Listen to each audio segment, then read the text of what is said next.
Tout sur le Congo en anglais. Bonjour Monsieur Vital Kamere. Bonjour. Comment se passe votre séjour au Canada jusque-là? Très bien, je suis agréablement surpris par mes compatriotes. Surpris peut-être, j'exagère, puisque j'ai toujours été bien accueilli au Canada. J'ai été très bien accueilli par mes compatriotes et tous les contacts que j'ai eu aussi avec les Canadiens se passent très bien. Donc mon séjour jusque-là se passe très bien et je suis très content. Quelle est la raison de votre visite au Canada? Je suis venu présenter mon livre aux compatriotes congolais, d'une manière générale et de façon particulière aux membres de l'Union pour la nation congolaise. Quand j'avais commencé à écrire ce livre, j'avais dit que le jour où je l'achèverai et à sa publication, je m'arrangerai pour venir le présenter à mes compatriotes du Canada qui m'avaient inspiré le jour où j'avais été confronté au public de la diaspora congolaise du Canada. C'était un grand baptême de feu dans l'amphithéâtre de l'UQAM avec Bernard de Rome, et j'avais été beaucoup inspiré par les questions qui avaient été soulevées à cette occasion par mes compatriotes. Et je dois les rendre cette fière chandelle pour dire qu'ils m'ont inspiré. Je suis leur compatriote, leur semblable. J'ai essayé d'avoir une vision, un rêve pour notre pays. J'ai essayé dans ce livre de présenter notre carte de visite de notre pays pour montrer que notre pays a encore tous les atouts indéniables pour se relever, et avec lui l'Afrique et notre pays peut être une réponse à beaucoup de défis qui se posent aujourd'hui à l'humanité, mais pourvu que nous les politiciens nous prenions la décision aujourd'hui et maintenant de nous repentir, de dire plus jamais les désastres, plus jamais les pillages, plus jamais hypothéquer nos richesses, plus jamais nous enrichir sur le dos de la population, et dire à l'exemple de Jésus-Christ que nous serons des serviteurs de ce peuple. Si nous avons un leadership responsable qui incarne cette nouvelle vision du Congo, le Congo qui est un grand colosse au cœur de l'Afrique, cet éléphant couché, mais dont les membres ne sont pas complètement brisés, comme je l'avais dit à plusieurs reprises, le Congo va se lever, il va marcher. Silma, ça fait 9 voisins qui marchent. Ça fait l'Afrique centrale qui relève la tête. Et nous devons être conscients de notre destin. C'est notre vocation d'être une puissance au cœur de l'Afrique.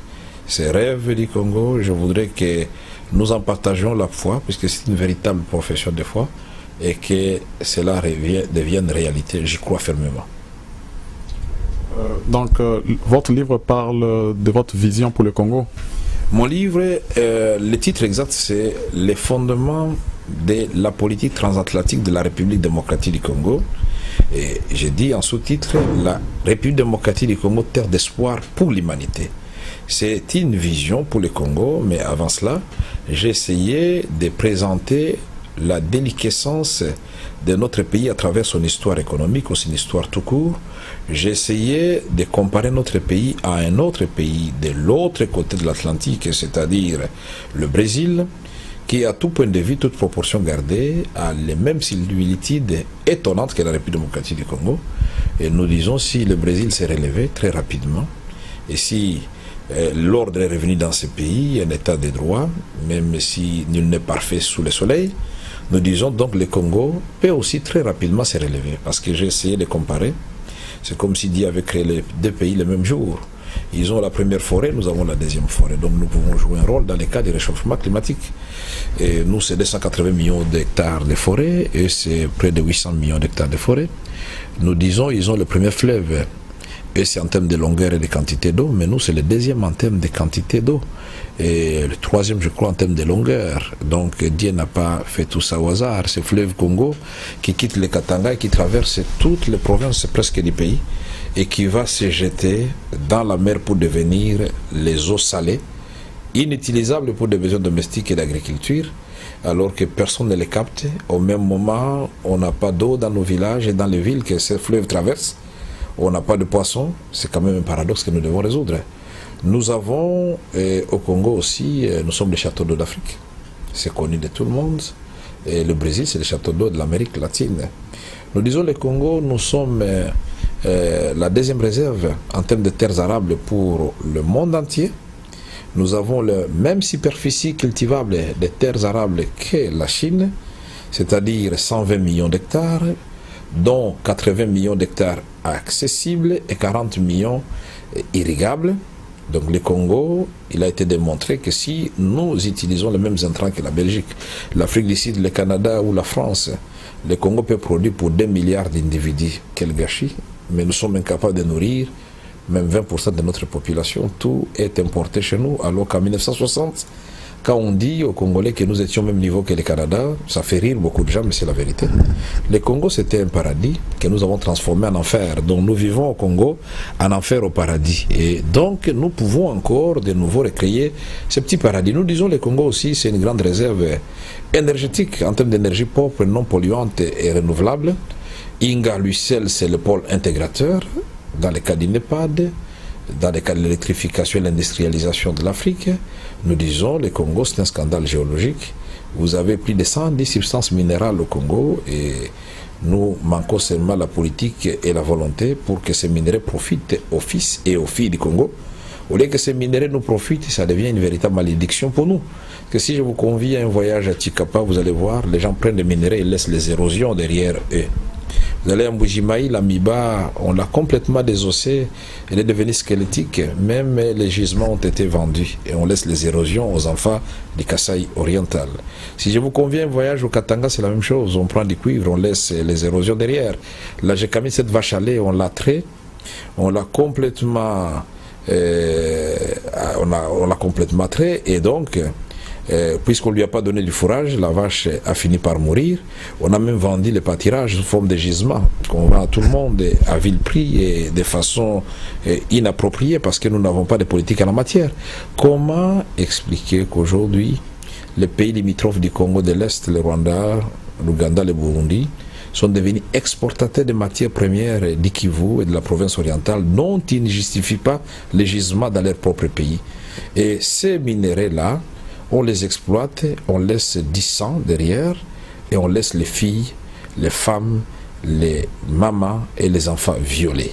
Chaque jour qui passe, 48 femmes par heure sont violées à l'est du Congo, 1152 femmes par jour sont violées à l'est du Congo. Un drame humanitaire et nous devons nous lever tous pour dire qu'il s'agit d'un véritable génocide contre la femme.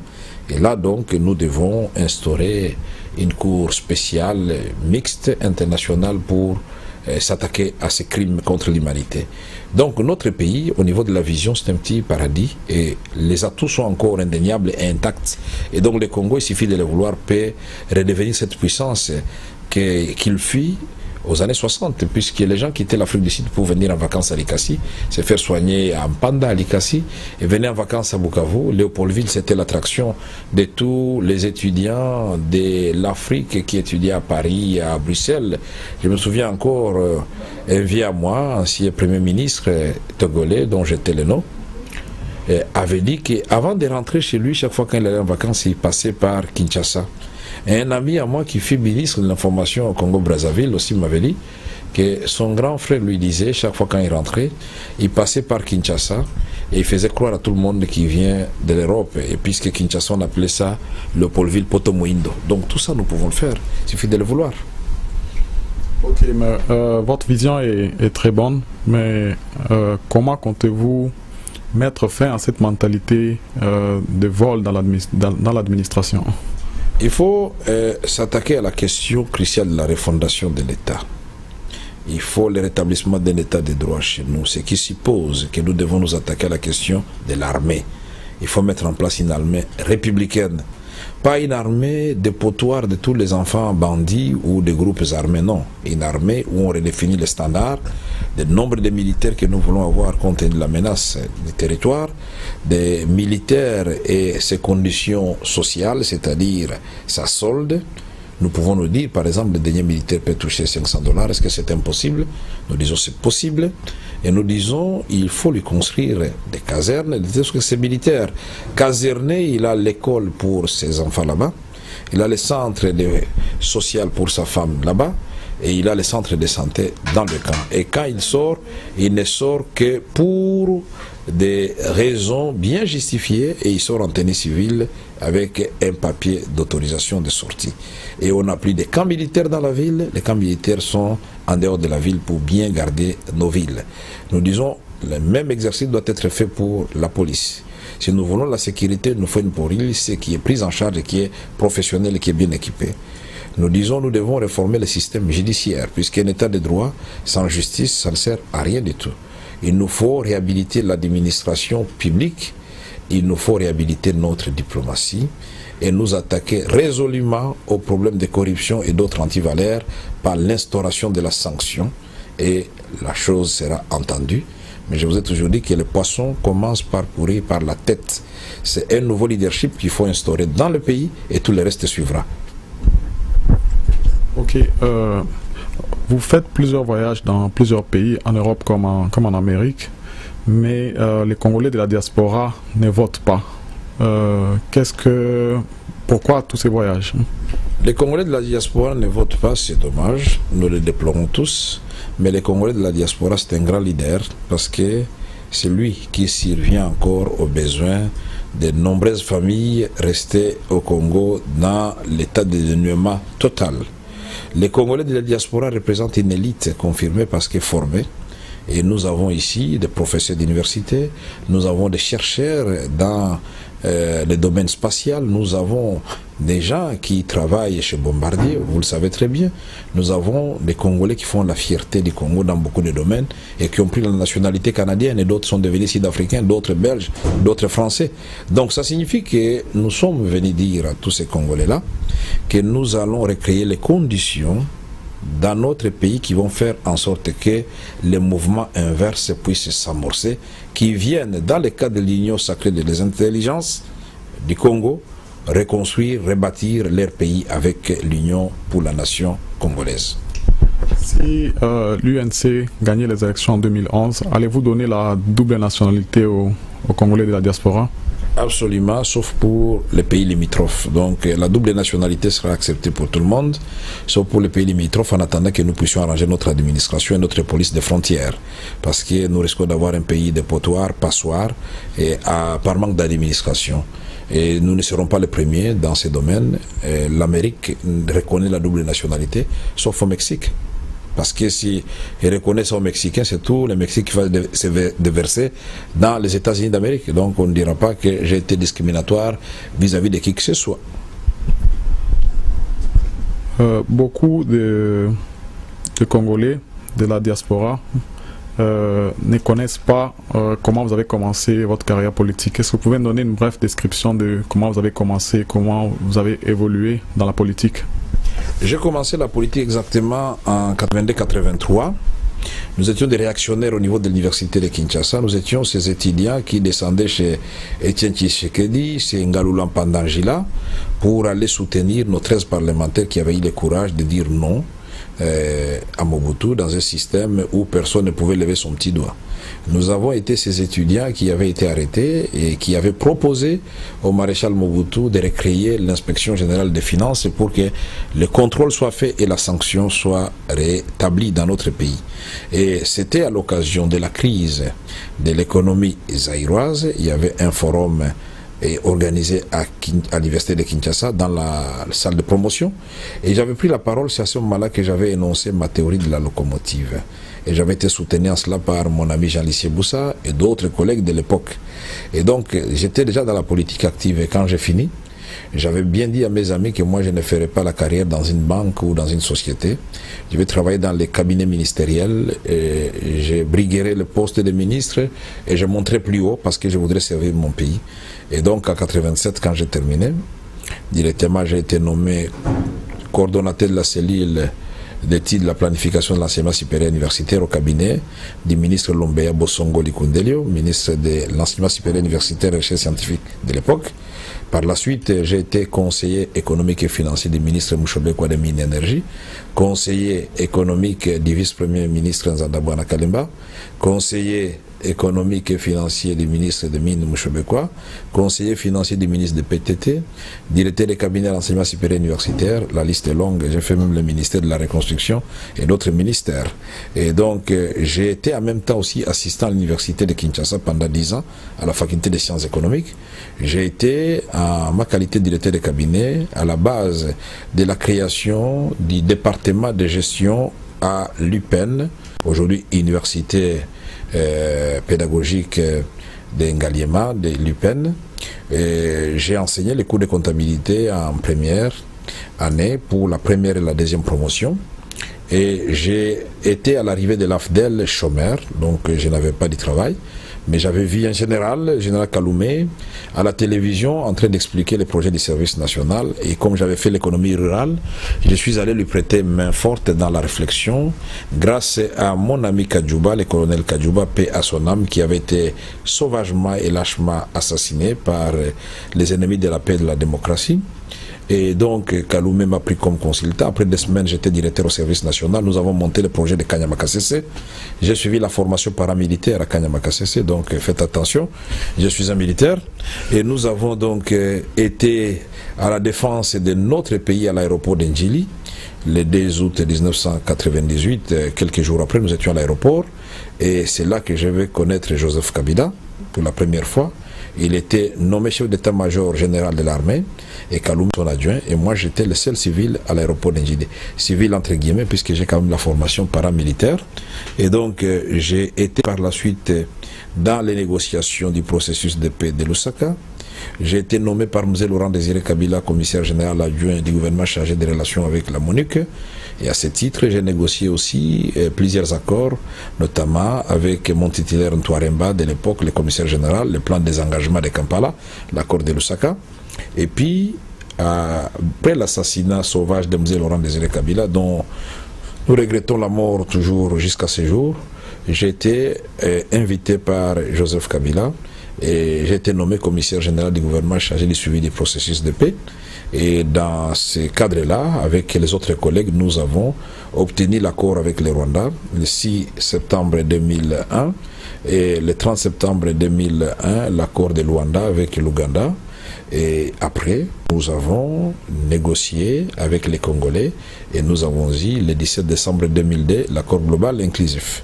Le 30 juin 2003, c'est la mise en œuvre de l'accord global inclusif et je suis nommé ministre de l'Information.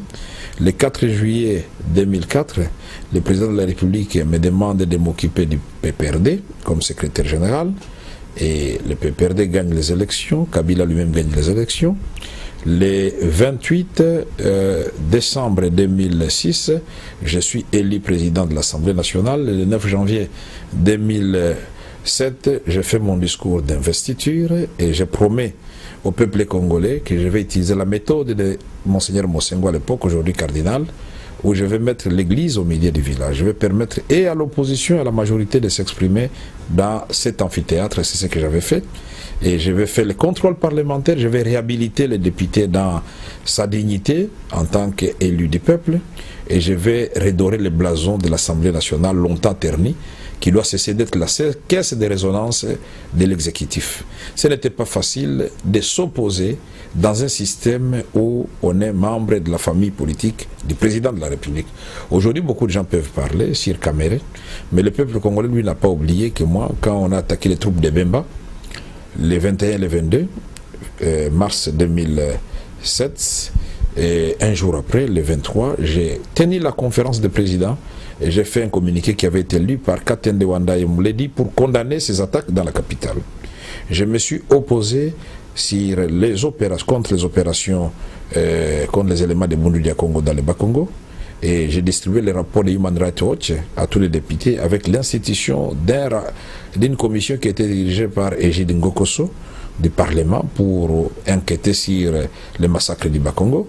Je me suis opposé de la manière dont les contrats miniers avaient été révisités et les ministres des Mines avaient été interpellés à l'Assemblée nationale. Ce n'est pas facile de le faire quand on est membre de la famille politique chef de l'État et en même temps président de l'Assemblée nationale. Je me suis opposé de la manière dont les contrats chinois avaient été négociés par la partie gouvernementale.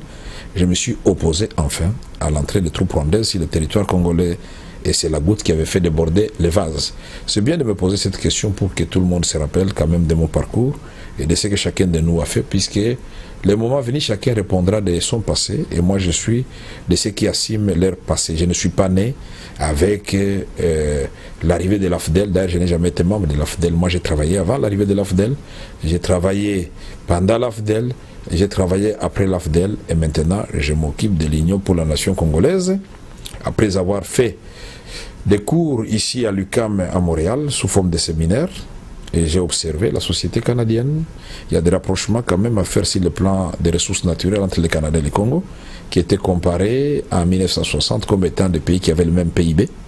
Et donc je me suis inspiré de ce qui se passe ici, de ce qui se passe au Brésil, pour mettre en place ma propre vision, écrire mon livre. Et aujourd'hui, nous avons un parti, l'Union pour la Nation congolaise, avec plus de 2 millions d'adhérents déjà sur le territoire congolais, c'est extraordinaire, et avec une vision, un projet de société, un programme et un modèle de leadership différent que nous entendons imprimer dans notre pays.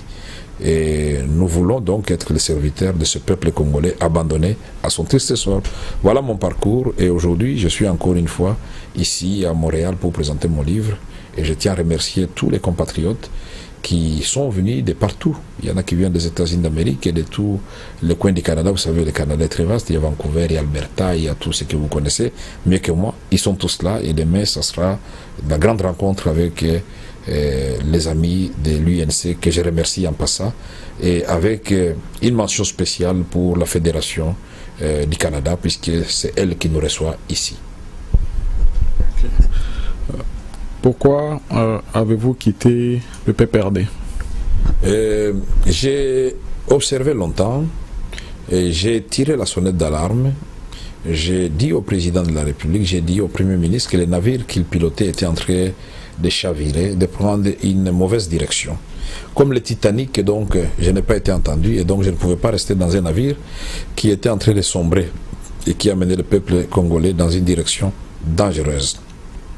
Je me suis dit, nous sommes en démocratie. Quand on n'est pas d'accord, on ne prend pas les armes. On quitte. Moi, j'ai quitté.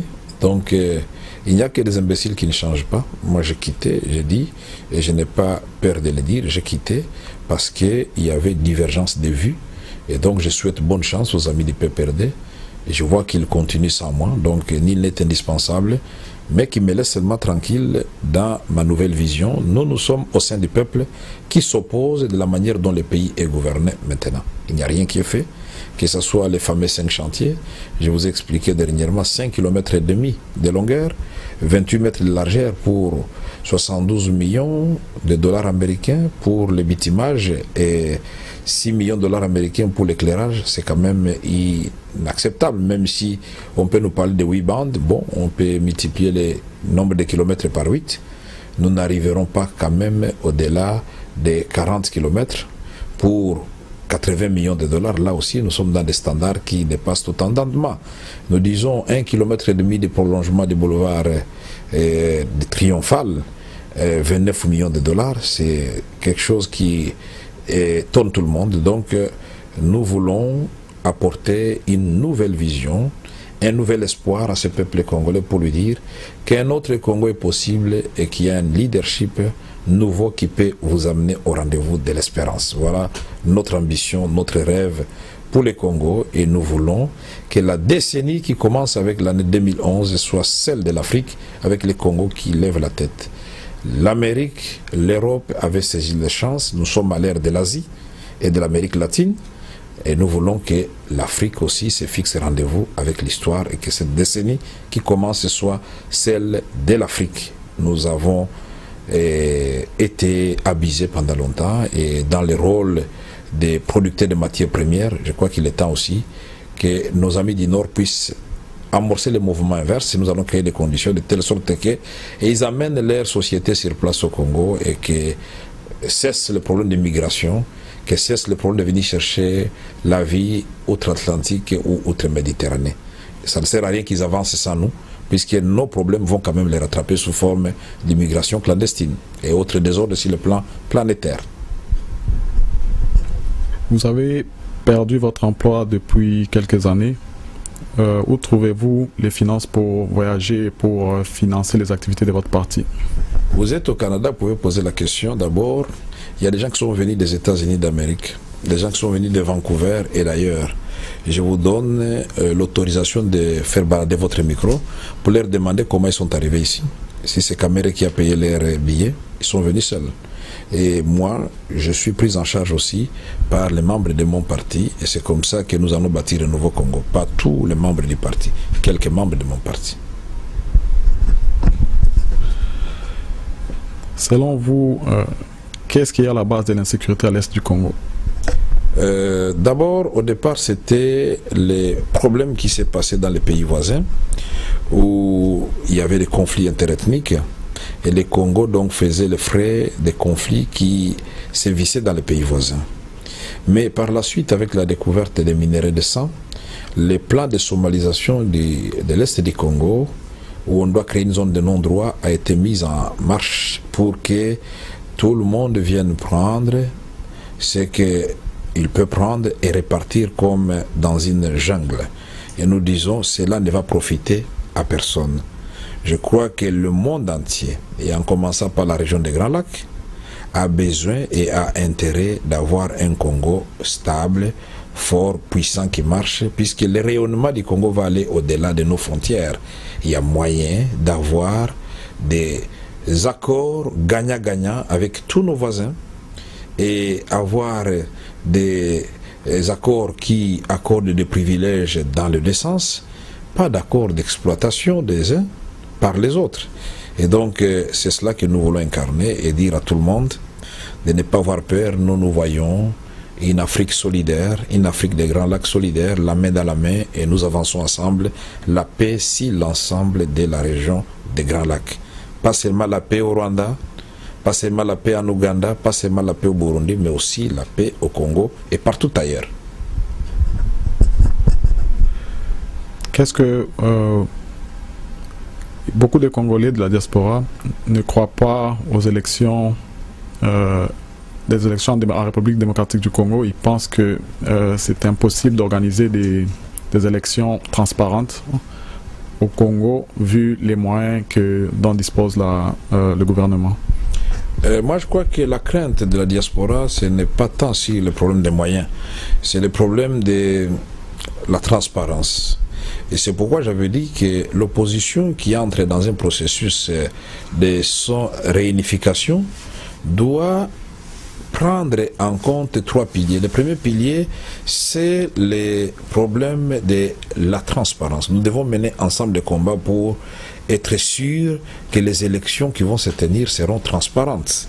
Nous devons mener ces combats-là, non seulement au niveau de la CENI, mais au niveau de la Cour constitutionnelle qui n'est pas encore mise en place, au niveau de l'autorité de l'audiovisuel et des médias du Congo, qui tarde à venir pour que finalement tout le monde ait accès aux médias.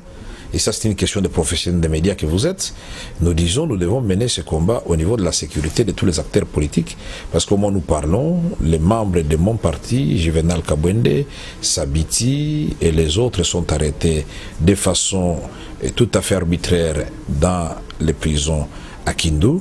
Et Madame Consolata, paix à son âme, avait été abattue sauvagement, responsable de la Ligue des femmes à Kadutu à Bukavu, dans sa maison devant ses enfants. Monsieur Jonathan Pasteur, membre de mon parti, est encore arrêté à Goma. Et nous avons donc comme ça beaucoup de gens qui sont arrêtés. Et nous disons, nous devons mener ce combat-là pour être sûr que les élections vont se passer et que l'armée, la police, les services de sécurité vont être neutres. Le deuxième pilier, c'est celui de la sensibilisation. Nous devons sensibiliser la population pour qu'elle s'enrôle, pour qu'elle aille réellement voter, parce qu'elle ne dise pas que non, nous sommes découragés, parce qu'après 2006, nos conditions n'ont pas changé, au contraire, nous avons régressé. Pourquoi aller voter encore? Donc il faut sensibiliser la population. Le troisième pilier, l'opposition doit faire en sorte qu'elle mette en place une structure chargée de rédiger un programme commun du gouvernement que nous allons présenter à notre peuple, qui va faire la différence avec ce qui se fait maintenant. Et quand on a tout ça, donc nous pouvons être sûrs que nous aurons de bonnes élections. Et au niveau de l'opposition, il ne restera plus que la question qui fâche. Qui doit porter l'étendard de l'opposition?